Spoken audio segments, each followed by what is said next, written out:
एक दफा की बात है, किसी जंगल में बहुत सारे जानवर रहते थे। सारे जानवर आपस में बड़े प्यार से रहते थे और खाते पीते और मौज करते थे। उसी जंगल में एक गुफा में एक बूढ़ा शेर भी रहता था। जवानी में वह शेर बड़ा खतरनाक हुआ करता था, लेकिन उम्र ढल जाने के कारण अब वह बूढ़ा हो चला था और शिकार करना भी छोड़ दिया था। जब भी कभी कोई जानवर गुफा के करीब आ जाता था तो वह उसका शिकार कर लिया करता था। वह अक्सर छोटे छोटे जानवरों को ही अब शिकार किया करता था। बड़े जानवर उसके बस से बाहर हो गए थे। तभी उस जंगल में कहीं से एक बहुत बड़ा सांड आ गया। इतना बड़ा घास का मैदान देख वह सांड वहीं ठहर गया। सांड ने पूरे मैदान पर कब्जा कर लिया और अपना रौब जमाते हुए जानवरों से बोला, मैं सभी जानवरों को बता देना चाहता हूँ कि आज से यह घास का मैदान मेरा है और मेरी इजाजत के बिना कोई भी इस मैदान से घास नहीं खा सकता। घास खाने के लिए उसे मुझे लगान देना होगा। बिना लगान दिए यदि कोई घास खाता है तो उसे अपनी जान से हाथ धोना होगा। ये बात सुनकर जंगल के सारे जानवर परेशान हो गए और सारे जानवरों ने दूसरे जंगल की तरफ जाने का फैसला किया और इसी तरह से कुछ दिन गुजर गए। कुछ दिनों बाद जंगल में बड़ा जबरदस्त सूखा पड़ा। उस जंगल के सारे घास के मैदान सूख गए थे और जहाँ घास थी वहाँ पर सांड ने अपना कब्जा किया हुआ था। वह सांड बड़े मजे से खाता पीता और मस्त रहता था। इसी दौरान भूख से तड़पते सारे जानवर सांड के पास जाते हैं। सांड भैया, जंगल में अकाल पड़ गया है। अब तक जिस जगह से हम लोग घास खाते थे वह मैदान सूख गया है और केवल इसी मैदान की घास बची है। हम सब चाहते हैं कि जब तक दूसरे जगह घास नहीं आ जाती तब तक हम लोग इसी जगह से घास खाते। हाँ हाँ, क्यों नहीं, लगान दो और अपनी भूख मिटा लो। लगान तो नहीं है, हमारे पास लगान नहीं है। तो घास भी नहीं है हमारे पास, निकल जाओ यहाँ से। काफी विनती करने के बाद भी सांड नहीं माना और उसने वहां से जानवरों को भगा दिया।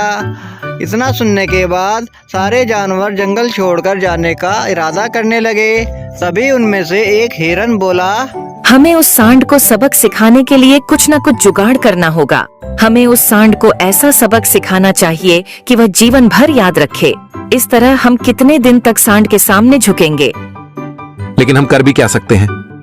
तभी हिरन ने एक तरकीब निकाली और सारे जानवरों को वो तरकीब बताई। सारे जानवर उस तरकीब को सुनकर मान गए और अगले दिन का इंतजार करने लगे। जैसे ही अगली सुबह होती है वह सारे जानवर इकट्ठा होते हैं और तरकीब के मुताबिक सारे जानवर आपस में बातें करते हैं। इतने में सांड वहाँ पर पहुँच जाता है और उनकी धीरे धीरे सारी बातें सुन लेता है। वह कहते हैं, अरे क्या गजब का जीव है, मैंने तो ऐसा प्राणी आज तक नहीं देखा।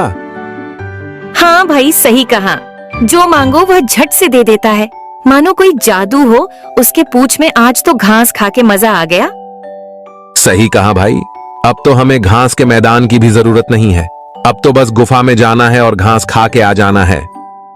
इतना सुनते ही सांड सारे जानवरों के पास जाता है। सांड को पास आता देख सारे जानवर चुप हो जाते हैं। तब सांड बोलता है, कैसी गुफा और घास की बात कर रहे हो तुम लोग? नहीं सांड भैया, हम लोग तो कुछ बात नहीं कर रहे हैं। हम सब कब से ऐसे ही खड़े हैं। झूठ मत बोलो, मैं कब से तुम लोग की बातें सुन रहा हूँ। जब सुन ही लिया है तो बता देता हूँ। इस जंगल के कोने वाली गुफा में जाने कहां से एक विचित्र जीव आया है। सभी जानवर उसे देखने जा रहे हैं। विचित्र जानवर? हाँ, जंगल के सभी जानवर उसको देखने गए हैं। उसका शरीर सांप जैसा लगता है, मुंह शेर जैसा और पूंछ लंगूर जैसी। उसके पूंछ में जादू है। उसकी पूंछ पकड़कर जो मांगो वह चीज सामने आ जाती है। हम लोग अभी अभी वहीं से आ रहे हैं। हमने तो ढेर सारी घास खाई। अच्छा, तो मुझे भी वहां जाना चाहिए और मैं अपनी ढेर सारी इच्छा को पूरी करूंगा। सांड पूरी तरह से उन जानवरों की बातों में आ गया था। उसका ध्यान सारे जानवरों से हटकर गुफा में आए उस अजीब जानवर की तरफ चला गया था और वह भी उस गुफा की तरफ जाने लगा। तभी हिरन ने आवाज दी और बोला, सांड भैया, तुम्हें याद है ना कि उस विचित्र जानवर का मुंह शेर जैसा है। उसका मुंह देखकर डर मत जाना। आप ध्यान से गुफा में घुसकर उसकी पूंछ पकड़कर मांगना। हिरन की बात सुनकर सांड अकड़ते हुए बोला, शेर का मुंह तो क्या, वह असली शेर भी हुआ तो मैं डरने वाला नहीं हूं।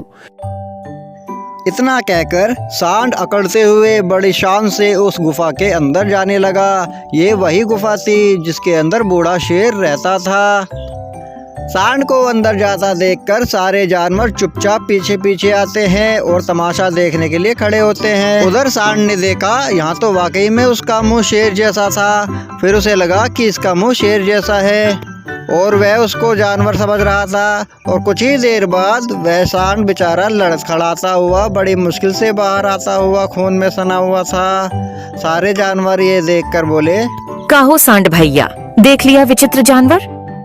सांड ने हिरण को सामने देखकर सारा माजरा समझ गया और जान बचाकर वहां से भाग गया। तो दोस्तों, यह कहानी आपको कैसी लगी हमें कमेंट करके जरूर बताइएगा और साथ में चैनल को सब्सक्राइब करना ना भूलिएगा। तो मिलते हैं एक नई कहानी के साथ।